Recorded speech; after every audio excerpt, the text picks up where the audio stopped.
Hello दोस्तों, नमस्कार। अभी हम बात करने वाले हैं Indian railway finance corporation limited की, अर्थात आईआरएफसी जो कंपनी है रेलवे की, उस शेयर के बारे में आज हम बात करने वाले हैं।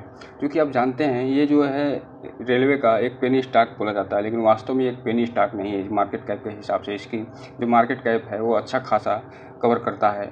और आप यहाँ पर देख रहे हैं, हालांकि इसका जो प्राइस के हिसाब से अगर हम बात करें तो ये वर्तमान में 49 रुपये के आसपास ट्रेड कर रहा है। और ये अभी हाल ही में आप देख रहे थे, जब ये कंसोलिडेट कर रहा था तो वो लगभग 22 रुपये के आसपास कंसोलिडेट कर रहा था, उसी के आसपास लिस्टिंग हुई थी।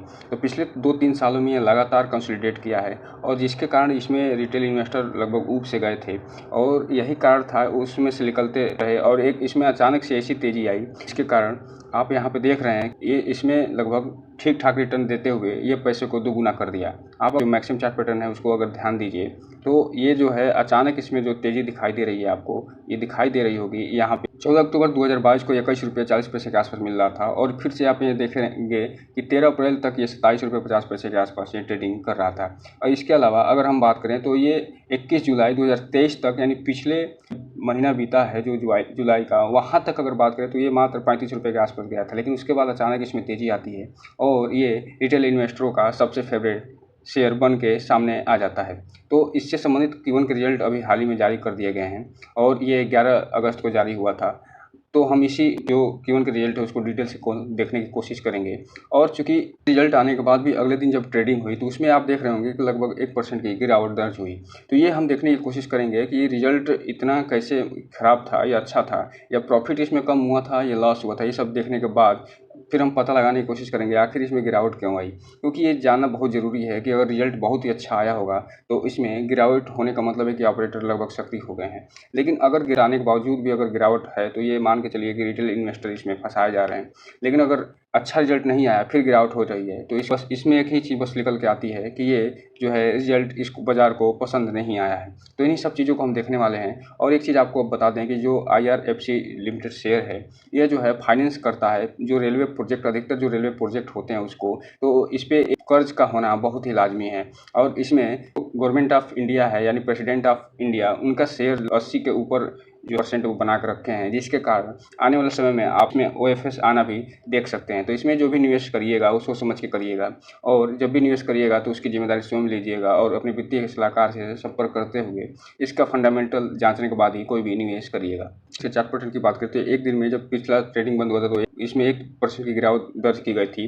5 दिन में इसने अपने शेयर होल्डर को 6% का पॉजिटिव रिटर्न निकाल कर दिया था। 1 महीने में इसने अपने शेयर होल्डर को 51% के आसपास रिटर्न निकाल कर दिया है। 6 महीने में इसने लगभग 64% का रिटर्न निकाल कर दिया है। वहीं अगर एयरटेल रेट की बात करें तो लगभग 49% का रिटर्न निकाल के दिया है। 1 साल में इसने अपने शेयर होल्डर को 129% का रिटर्न निकाल के दिया। इसी की हम बात कर रहे थे कि ये जो है कंसोलिडेट कर रहा, तो सारे जो रिटेल इन्वेस्टर हो निकल गए इसमें से। रिटेल इन्वेस्टरों को इससे सीखना चाहिए कि इसमें जो है फंडामेंटली स्ट्रांग शेयर है जो, और उसका प्राइस बहुत कम है, तो उसमें पेशेंस दिखाना बहुत ज़रूरी है। जैसे इस समय ट्राइडेंट में चल रहा है। ट्राइडेंट का हालांकि रिजल्ट इस बार ठीक नहीं आया है, लेकिन उसमें भी जो लोग पेशेंस दिखाएंगे वो देखेंगे कि आगे अच्छा खासा भविष्य में प्रॉफिट निकाल के देगा। और सेम कंडीशन इसमें थी, और ये हालांकि ये गवर्नमेंट बैक्ड कंपनी है तो इसमें तो उतना रिस्क नहीं था, फिर भी जो है कई लोग इसमें से निकल गए। और एक चीज़ और, ये जो कंपनी है ये डिविडेंड भी प्रोवाइड करती है समय समय पे। मैक्सिमम चार्ट पैटर्न की बात करें तो यहाँ पे आप देख रहे हैं ये मैक्स से कंपनी लिस्ट हुई है तब से लेके 21 से लेके अभी तक इसने 98% का जो पॉजिटिव रिटर्न निकाल के दे दिया है। 2.5 साल में 100% का रिटर्न देना अपने आप में बहुत मायने रखता है, क्योंकि हमें एफडी की बात करें तो 2.5 साल का में एफडी करेंगे आप 9 से 10% के अगर मैक्सिमम जोड़ा जाए तो उसके ईयरली हिसाब से आपको रिटर्न मिलेगा, जबकि इसने लगभग 2.5 साल में 100% से पास रिटर्न निकाल के दे दिया है।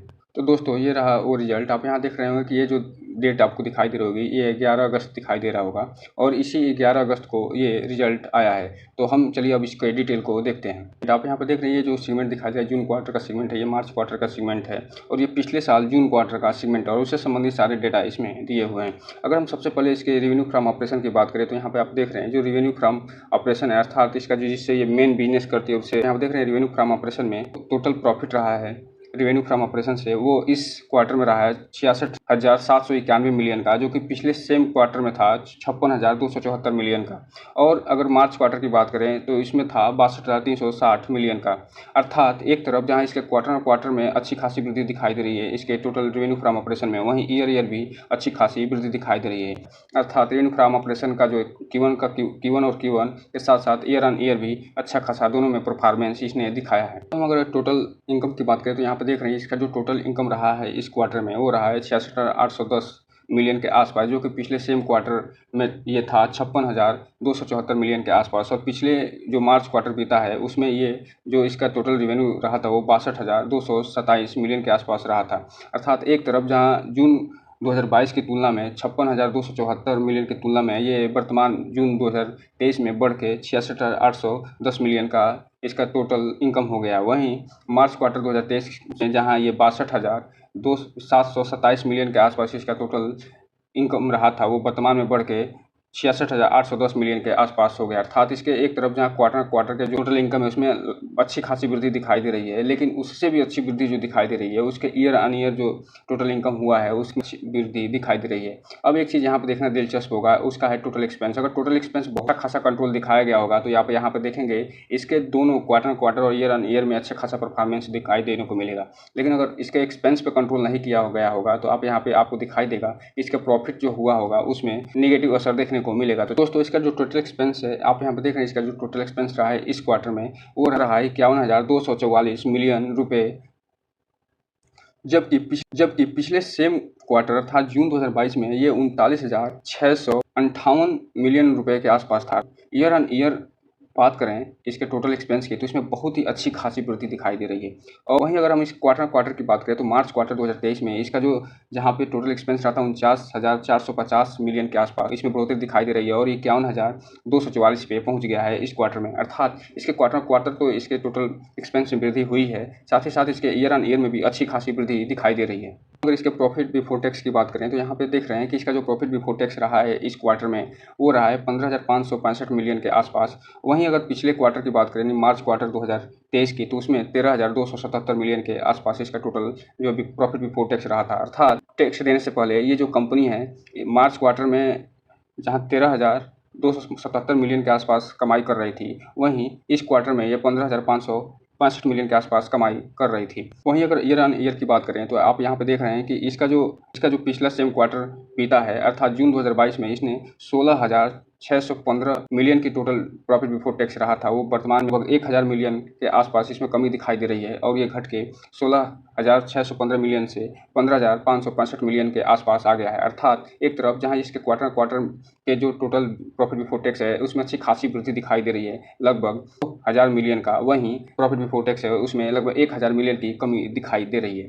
अब हम अगर नेट प्रॉफिट की बात करें तो यहाँ पे देख रहे हैं कि इसका जो नेट प्रॉफिट यानी प्रॉफिट फॉर द पीरियड है वो वर्तमान क्वार्टर जो अभी है यानी जून 2023 में इसका 15,565 मिलियन के आसपास total profit for the period रहा है, अर्थात नेट प्रॉफिट रहा है, जो कि पिछले सेम क्वार्टर में 16,615 मिलियन के आसपास था। अर्थात यहाँ पे देख रहे हैं ईयर ऑन ईयर इसके जो नेट प्रॉफिट है प्रॉफिट फॉर द पीरियड है उसमें लगभग 1,000 मिलियन की कमी दिखाई दे रही है। और ये जो कमी आई है वो टोटल एक्सपेंस बढ़ने के कारण ये कमी दिखाई दे रही है, क्योंकि ऊपर हम बात कर चुके हैं इसका जो टोटल एक्सपेंस इस क्वार्टर रहा है वो पिछले दोनों क्वार्टर चाहे वो ईयर ऑन ईयर हो या क्वार्टर उसमें अच्छी खासी इसमें वृद्धि दिखाई दे रही थी। अब हम अगर इसके quarter profit for the period की बात करें तो यहाँ मार्च क्वार्टर जो 2023 बीता है उसमें इसका जो नेट प्रॉफिट रहा है वो 13,277 मिलियन के आसपास रहा है, जो कि वर्तमान में बढ़ के 15,565 मिलियन के आसपास हो गया। अर्थात इससे क्वार्टर जो आप प्रॉफिट देख रहे हैं या प्रॉफिट फॉर द पीरियड देख रहे हैं उसमें अच्छी खासी वृद्धि दिखाई दे रही है लगभग 2,000 मिलियन की, जबकि ईयर ऑन ईयर का जो प्रॉफिट है नेट प्रॉफिट है उसमें 1,000 मिलियन की लगभग कमी दिखाई दे रही है। तो कुल मिलाजुलाकर इसका जो परफॉर्मेंस रहा है वो ओके दिखाई दे रहा है। वहीं अगर हम अर्निंग पर शेयर की बात करें तो इसका जो अर्निंग पर शेयर है वो आप देख रहे हो कि जो पिछला जून क्वार्टर 2022 था उसमें 1.27 था वो घट के 1.20 पे आ गया है। अर्थात इसके अर्निंग पर शेयर में मामूली सी कमी दिखाई दे रही है ईयर ऑन ईयर। जबकि इसके क्वार्टर की बात करें तो आप यहाँ पर देख रहे हैं इसका जो क्वार्टर में यानी मार्च क्वार्टर 2023 में इसका 1.02 के आसपास जहाँ अर्निंग पर शेयर था उसमें वृद्धि दिखाई दे रही है और ये बढ़ के 1.20 के आसपास हो गया है।